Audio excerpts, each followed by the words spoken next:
Bom, gente, para finalizarmos sobre o brainstorm, né, que estávamos falando anteriormente, falamos lá da fase criativa, né, e a terceira e última fase é a fase crítica, tá? O que é realizado nessa fase? Então, lá na fase criativa, todos os integrantes vão apresentar as ideias, né? E aqui na fase crítica, o time, né, vai avaliar. Então ele vai analisar as ideias, né, vai comparar com as outras. Então sempre, né, é legal colocar essas ideias lá no quadro, para que todo mundo consiga visualizar. Então eles vão conseguindo comparar essas ideias e vão eliminar as que são iguais ou as que têm o mesmo sentido, as que são inadequadas e aí vão conseguindo selecionar as melhores. Então, identifiquei que essa aqui é muito parecida com essa, vamos juntar tudo em uma ideia só, posso eliminar uma, e isso vai reduzindo, né, aquele monte de coisa que foi inicialmente colocado ali. Aqui, cada um dos integrantes vai esclarecendo as ideias, né, as suas ideias quando necessário, e depois que é feita toda essa análise, essa comparação, e isso pode levar um tempo, né? Porque podem surgir aí muitas ideias, né? A tempestade de ideias, muitas ideias. E a partir de então, né, isso vai sendo reduzido, até chegar em alguns pontos que são os fundamentais, né? Então, depois de toda essa análise, sempre chega-se a essa decisão, né? Que é uma decisão para a solução daquele problema que foi lá estabelecido inicialmente, né? Então, é legal utilizar aqui essa ferramenta, né? Para que todos visualizem, né? E muitas vezes essa ferramenta ela vai mostrar, né? Ela vai permitir que toda a equipe pense, né? De um modo mais, vamos dizer assim, geral, né? Porque muitas vezes eu posso escolher para minha equipe do brainstorm pessoas de setores diferentes. Cada uma pode ter uma visão diferente do seu setor e do setor do colega.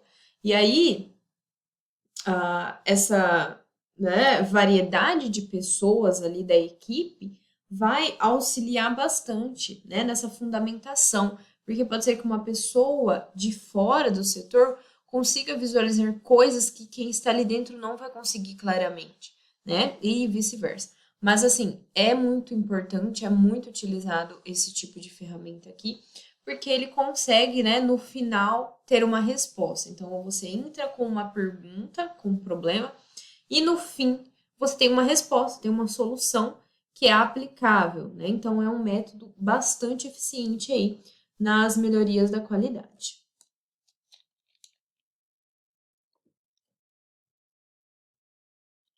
Bom, gente, temos também outra ferramenta bastante utilizada que é o histograma, tá? O histograma é um método de controle, tá? Nesse método, a gente vai ter um gráfico que vai ser obtido com base na distribuição de frequências de determinado evento. Dessa forma, a gente consegue observar e avaliar a variação de ocorrências e a intensidade. Então, por exemplo, eu tenho muitos defeitos em uma peça, em um produto. Então, quais são esses defeitos? Com qual intensidade isso ocorre? Né? Eu produzo 100 produtos, desses 150 tem esse defeito, né? Um defeito mínimo, um defeito muito grande. Né? O histograma ele vai facilitar a visualização por meio desse gráfico, tá? Trouxe aqui um exemplo para a gente conseguir observar, tá? Um exemplo de um histograma, tá? Então, eu tenho aqui um exemplo de histograma de notas, tá? De português de 50 alunos. Então, aqui a gente consegue observar, né, as notas e a frequência com que esses alunos tiveram determinada nota. Então, gente, como que esse histograma foi construído, né? É um gráfico que a gente consegue visualizar, né, com mais facilidade. Mas para isso, a gente precisa montar primeiro uma tabela de distribuição das notas, tá?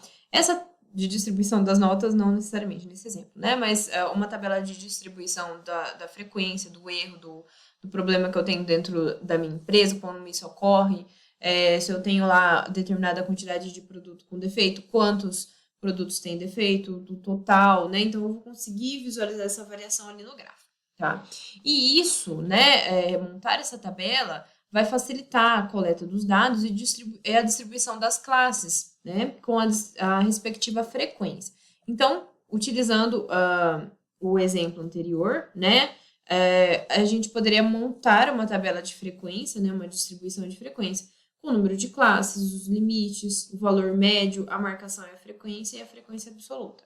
Então, antes de mais nada, né, é preciso responder esses questionamentos, montar essa tabela para você conseguir montar o gráfico, né? Porque você só vai conseguir visualizar se você tiver dados. Então, o primeiro passo aqui no histograma é a obtenção de dados, tá?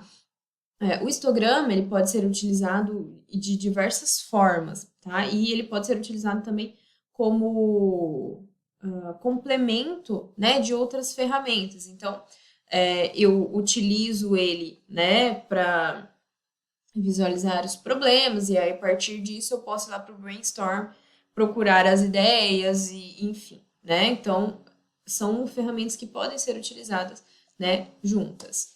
Temos também, gente, o diagrama de Pareto. O diagrama de Pareto, ele também pode ser conhecido como diagrama ABC, ou análise ABC, tá? Que tem como principal ponto, né, as causas que são levantadas lá no brainstorm e possui uma metodologia semelhante ao histograma. Então, eu vou pegar as causas lá do brainstorm, então é uma metodologia complementar ao brainstorm, tá? E eu vou colocá-las nesse diagrama, tá? Esse diagrama, como eu falei, é parecido com o histograma, só que ao invés de identificar a frequência do efeito principal, aqui a gente consegue avaliar como distribuem essas causas e como elas vão contribuir para o efeito final, né? O que é o efeito final? O meu problema. Quais são as causas que eu tenho que geram lá no fim o defeito lá no meu produto, o defeito de formato, né? O defeito de tamanho, de peso, enfim. Tudo isso eu vou conseguir avaliar com o diagrama de Pareto, né? Então, é um gráfico de barras, assim como o histograma, né? Que vai classificar os dados de um problema em ordem de importância. Então, a gente vai conseguir estabelecer as prioridades da ação corretiva. Tá? Eu trouxe aqui um exemplo para a gente visualizar da aplicação do diagrama de Pareto. Então, nós temos aqui, de uma forma geral, né? Nós temos lá uma máquina, a quantidade, a porcentagem, tá? Então, esse exemplo aqui, ele vai nos dizer os tipos de defeitos e a porcentagem acumulada de material, né? Em determinada máquina. Então, aqui nós temos aqui embaixo os resultados que foram, os dados que foram coletados, né? Então, temos, a gente consegue pegar aqui um exemplo, por exemplo, aqui, uma peça, né? Qual que é a quantidade de peças? Aqui a gente vê que é em torno de 3, né? Quantidade de peças, 3, beleza?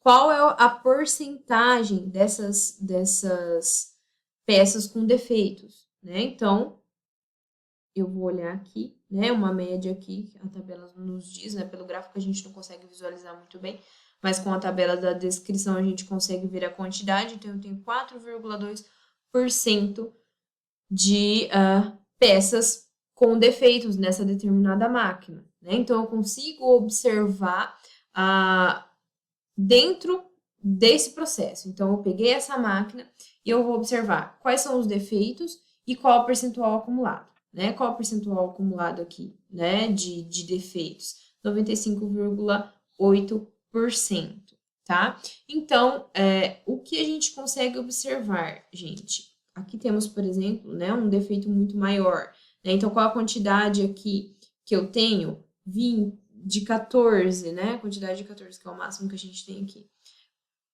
Qual é o percentual acumulado disso? Em torno de 19,7, né? Então, eu vou ter bastante percentual aí de defeito no produto em geral, né? Qual é o percentual acumulado? Também é 19,7, tá? Então, iniciando aqui, a gente consegue observar cada um desses defeitos que estão acontecendo.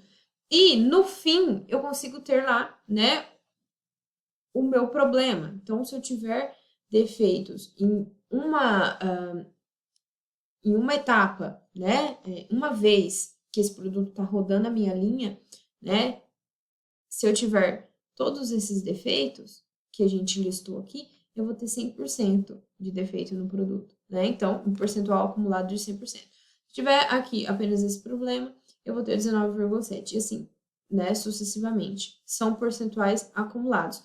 O acúmulo desses percentuais vai gerando mais defeitos, né? Claro que muitas vezes esse percentual acumulado, ele não é real, né? Porque não vai acontecer tudo de uma vez. Talvez não, talvez sim. Mas a gente precisa visualizar de forma geral aqui como, né, o acúmulo de tudo isso vai gerar o meu problema, né? Então, eu peguei as causas lá do brainstorm, né? Como a gente falou, isso aqui pode ser utilizado como complemento do brainstorm. Então, eu peguei lá todas as causas que eu tinha e aqui eu consigo jogar nesse gráfico e observar qual que vai ser o meu problema maior. Por que que isso está ocorrendo? Né? E aí, a partir disso, volto lá para o brainstorm e jogo as ideias, encontro as ideias, tá? Então, gente, mais uma ferramenta que pode ser utilizada, pode ser aplicada aí para melhoria da qualidade, né? Sempre pensando que os produtos que são produzidos por uma empresa, independente do tipo de produto, sempre se procura a qualidade máxima, né? O máximo. É muito difícil, sim, conseguir 100% de qualidade, mas aplicando algumas dessas ferramentas, consegue-se chegar a algo muito próximo da qualidade, né, de 100%, da qualidade total. Isso vai gerando sempre melhorias, competitividade da empresa no mercado, os consumidores sempre vão estar buscando aquele produto, aquela marca e tudo mais, e isso sempre vai gerando mais lucros, né, e bons resultados ali para a empresa, no seu ramo e tudo mais. Então, muito importante a gente estar utilizando essas ferramentas da qualidade.